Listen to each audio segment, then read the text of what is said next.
जय श्रीमन नारायणा. खालील दिलेले भाष्य हे श्री रामानुजदास श्रीमान गट्टू वेणुगोपाल स्वामी यांनी इंग्रजीत केलेला श्रीमद भगवद्गीतेचा मराठी भावार्थ आहे. अध्याय 6 आत्मसंयम योग. श्लोक 47. योगिनामपि सर्वेषां मद्गतेन अंतरात्मना श्रद्धावान् भजते यो मां समे युक्ततमो मतः.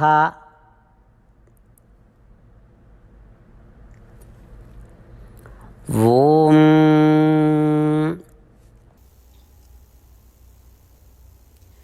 गीता आचार्य श्री कृष्ण परमात्मा अर्जुनासह आपल्या सर्वांना आत्मसंयम योग शिकवत आहेत. परमात्मा म्हणत आहेत, अर्जुना, आतापर्यंत मी सांगितले आहे की जो योगी साधना करतो किंवा आत्मदर्शन किंवा आत्मसाक्षात्कार साधण्याचा प्रयत्न करतो तो सर्वात श्रेष्ठ आहे. आता त्या योगींपेक्षाही श्रेष्ठ कोण आहे हे मी तुला सांगत आहे, त्यामुळे माझे लक्षपूर्वक ऐक. अर्जुना, त्या योगींपेक्षा श्रेष्ठ कोण आहे हे तुला ठाऊक आहे का? त्या योगींपेक्षाही श्रेष्ठ माझा भक्त आहे. माझा भक्त त्या योगींपेक्षाही मोठा आहे. मग माझा भक्त कोण आहे? जो सदैव माझे चिंतन करतो तो माझा भक्त आहे. जो मला नेहमी हृदयाच्या आत ठेवतो तो माझा भक्त आहे. त्याचे हृदय माझे भक्त आहे. जो सदैव माझी भक्ती करतो तो माझा भक्त आहे. जो नेहमी मला त्याच्या कृतीने प्रसन्न करतो तो माझा भक्त आहे. जो सदैव माझा महिमा गातो तोच माझा भक्त आहे. जो मलाच ध्येय मानून मला शरण जातो तोच माझा भक्त आहे.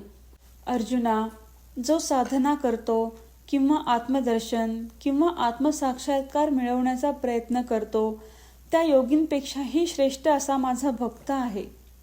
अर्जुना, मी आधी जे सांगितले ते आता मी परत सांगतो. मी नमूद केले आहे की योगींचे 4 प्रकार आहेत. पहिला प्रकार म्हणजे योगी जो स्पष्टपणे पाहू शकतो की इतर शरीरातील सर्व आत्मा त्याच्या बरोबरीचे आहेत. योगींचा दुसरा प्रकार म्हणजे सर्व आत्मा एकमेकांना समान आहेत आणि सर्व आत्मा आणि परमात्माही समान आहेत हे स्पष्टपणे पाहू शकतो. योगींचा तिसरा प्रकार म्हणजे जो ऐहिक कार्यात गुंतलेला असतानाही सर्व आत्मा एकमेकांना समान आहेत आणि सर्व आत्मा आणि परमात्मा समान आहेत हे स्पष्टपणे पाहू शकतो. चौथा प्रकारचा योगी असा आहे की जो स्पष्टपणे पाहू शकतो की सर्व आत्मा एकमेकांना समान आहेत आणि सर्व आत्मा आणि परमात्मा समान आहेत. शरीरात असताना होणारी सर्व सुखदुःख ही केवळ शरीराशी संबंधित आहे, कारण शरीर हे आत्मा किंवा आत्म्यापेक्षा वेगळे आहे याची त्याला स्पष्ट जाणीव आहे. इतर देहात जे सुखदुःख अनुभवले तेही आत्म्याशी नसून केवळ शरीराशी संबंधित आहे हेही त्याला स्पष्ट समजले आहे. या व्यतिरिक्त त्याच्याकडे एक दयाळू हृदय आहे जे इतरांच्या आनंद आणि दुःखांना प्रतिसाद देऊ शकते.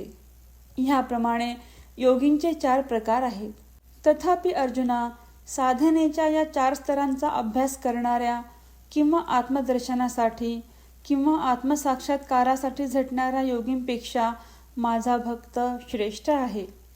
त्याचप्रमाणे श्रीकृष्ण परमात्मा स्पष्टपणे प्रकट करतात की त्यांचा भक्त इतर सर्वांपेक्षा श्रेष्ठ आहे आणि ते आपल्या सर्वांना सर्वोत्कृष्ट गोष्टी प्राप्त करण्यासाठी त्यांचा भक्त बनण्यास प्रेरित करत आहेत.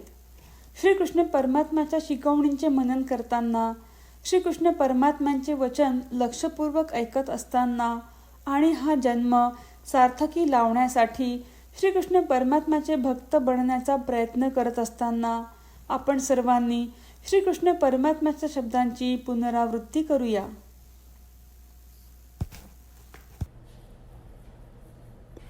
योगिनामपि सर्वेषां मद्गतेनान्तरात्मना श्रद्धावान् भजते यो मां समे युक्ततमो मतः. श्रीमद भगवद्गीतेचे संपूर्ण सार श्रीकृष्ण परमात्म्यांनी अध्याय 18 श्लोक 65 ते 70 मध्ये 8 गोष्टी करण्यासाठी दिल्या आहेत. श्रीकृष्ण म्हणतात, जे या 8 गोष्टींचे पालन करतात ते मला आवडतात. मी त्या भक्तांचे सर्व प्रकारे रक्षण करीन. श्रीकृष्ण परमात्म्यांनी सांगितलेली सर्व भगवद्गीता ऐकल्यानंतर अर्जुन म्हणतो, करिष्ये वचनम तव. अर्थात श्रीकृष्णा, तुम्ही सांगताल तसेच मी करीन. म्हणूनच श्रीकृष्णांनी अर्जुनाला सर्व प्रकारचे यश आणि विजय बहाल केले आहेत. परमात्म्याला आपले वचन देऊया की आपण या 8 क्रिया पाळू. परमात्म्याला हा शब्द देण्यापेक्षा मोठी कोणतीही पूजा, तप, यज्ञ नाही. ह्या 8 क्रियांचा तुम्ही सर्वांनी मनाने विचार करा असे मी म्हणेन. अशा प्रकारे आपण श्रीकृष्ण परमात्म्याला आपले वचन देत आहोत. आपण सर्वांनी श्रीकृष्णाच्या चेहऱ्याचा आनंद आणि सुख अनुभवूया. जय श्रीमन नारायणा. ह्या 8 क्रिया खालीलप्रमाणे आहेत. हे श्रीमन नारायणा, तुम्ही सांगितल्याप्रमाणे मी नेहमी तुमच्यावर चिंतन आणि विचार करीन. हे श्रीमन नारायणा, तुम्ही सांगितल्याप्रमाणे मी सदैव तुमचा भक्त असेन. हे श्रीमन नारायणा, माझी सर्व कृती तुमची सेवा आणि तुमच्या समाधानासाठी करेन.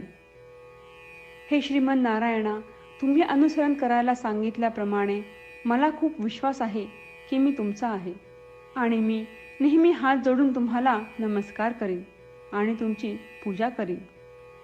हे श्रीमन नारायणा, मला तुमचे शब्द आठवले.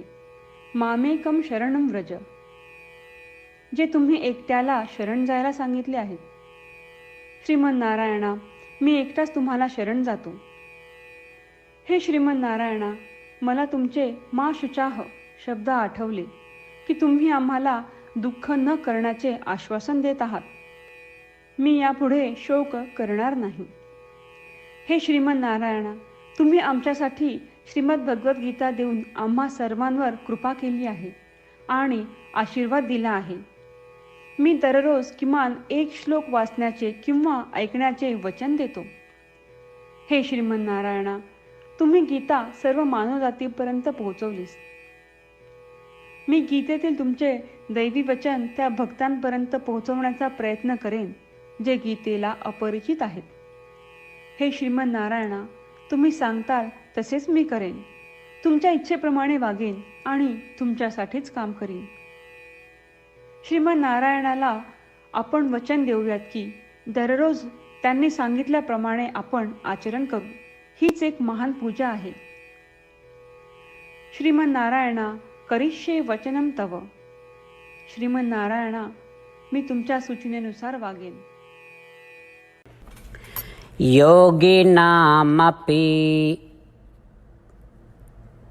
सर्वेषां मद्गतेन अंतरात्मना श्रद्धावान् भजते यो मां समे युक्ततमो मतः.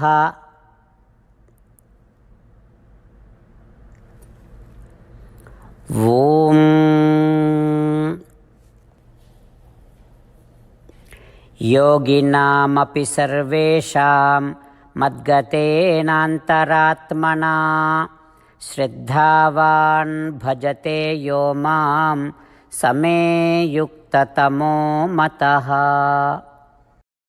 श्रीमन्नारायण, करिष्ये वचनं तव. सर्वं श्रीकृष्णार्पणमस्तु. जय श्रीमन्नारायण. जय श्रीमान नारायण. सर्व भक्तांना विशेष विनंती. आपल्या जीवनातील सर्व गोष्टींमध्ये आपल्याला त्वरित आणि प्रभावी परिणाम हवे असतात. हे साध्य करण्यासाठी दररोज 1 मिनिट घालवू आणि नारायणास्त्रम वाचूया. नारायणास्त्रम मिळवण्यासाठी www.narayanaastram.org या नारायणास्त्रम वेबसाईटवर जा आणि नोंदणीमध्ये आपले नाव आणि ईमेल प्रदान करा. तुम्ही दिलेल्या ईमेलवर तुम्हाला नारायणास्त्रम PDF प्राप्त होईल. PDFमध्ये रामायण श्लोक, गीता श्लोक आणि विष्णुनाम आहे. या तीनहीला नारायणास्त्रम म्हणतात. प्रत्येकाला या श्लोकांचे वेगळे संयोजन प्राप्त होते. जेव्हा प्रत्येकजण 24,000 भक्तांसह दररोज त्यांचे नारायणास्त्रम वाचतो किंवा ऐकतो, तेव्हा संपूर्ण रामायण पारायणाची 1 फेरी, श्रीमद भगवद्गीता पारायणाच्या 33 फेऱ्या आणि 24 श्री विष्णू सहस्त्रनामांचे फेरे पूर्ण होतात. दररोज असे केल्याने आपल्याला एक उल्लेखनीय आणि विलक्षण परिणाम जाणून येतो.